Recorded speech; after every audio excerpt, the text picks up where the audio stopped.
It's been a big few weeks for Australia's wool industry. Sliding prices, an ongoing drought, and now the polarising procedure of mulesing is under the microscope. Ed Storey, the president of Wool Producers Australia, joined me earlier.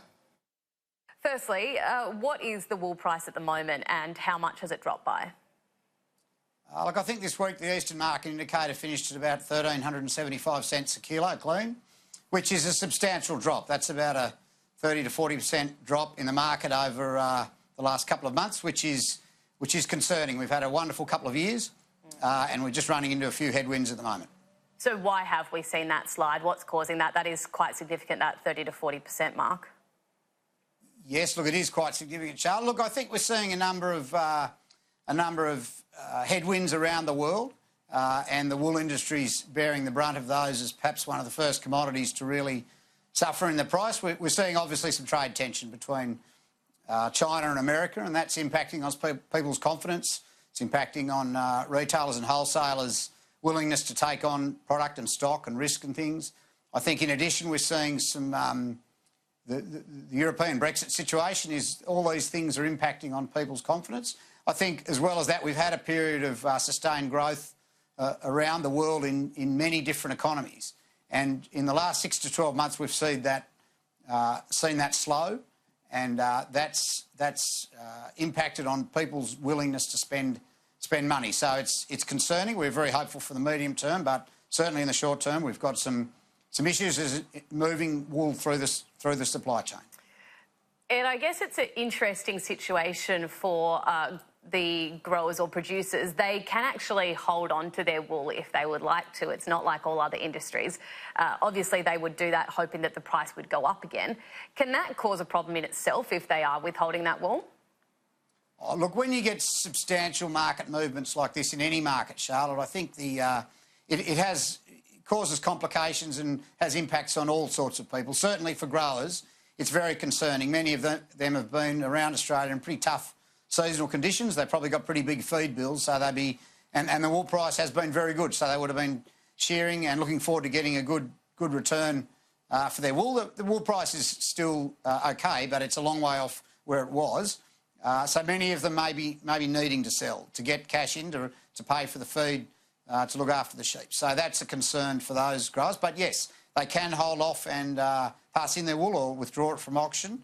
There's plenty of choice in the marketplace to do that, and hope that it goes up, finds a bottom first, and then commences a price rise. And also for many in the supply chain, it causes cash flow problems, and it causes a build-up of stocks, and that can have medium-term implications.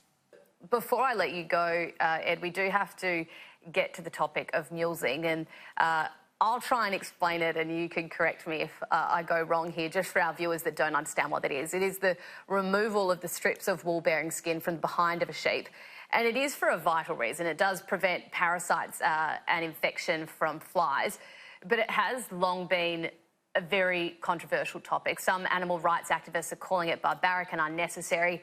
And just this week, we've seen David Jones and the Country Road Group. They've announced they will be exclusively using non-mulesed or cease-mulesed wool within 4 years. First of all, what is the attitude from the wool industry to this? Look, David Jones and Country Road are operating in the free market. They're entitled to use whichever supply chain they choose. That's up to them. What I would say is that non-mulesed wool is a welfare metric. Mulesed wool is also a welfare metric. What we've got we don't have binary outcomes in both practices. Non-mulesed in some cases requires a little extra chemical and a little extra risk of getting fly struck, whereas mulesed sheep may require a little less chemical and a little less risk of fly strike throughout the year at different seasons. So brands are quite entitled to use whichever metrics and supply chains they like.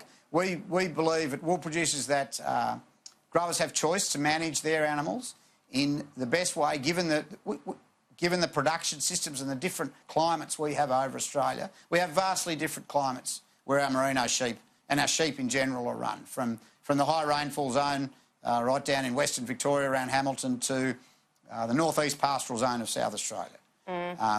and producers know what's best for the health and welfare of their animals. Wool Producers Australia has very firm policy that if those that do mules must use pain relief. We want that implemented around the country under a voluntary scheme to these arrangements so far.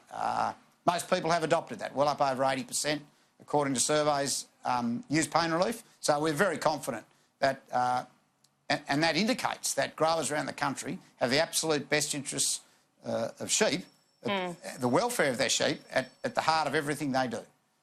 All right, well, thanks very much for your time this afternoon, Ed. It's been fascinating to have that sort of conversation with you around this.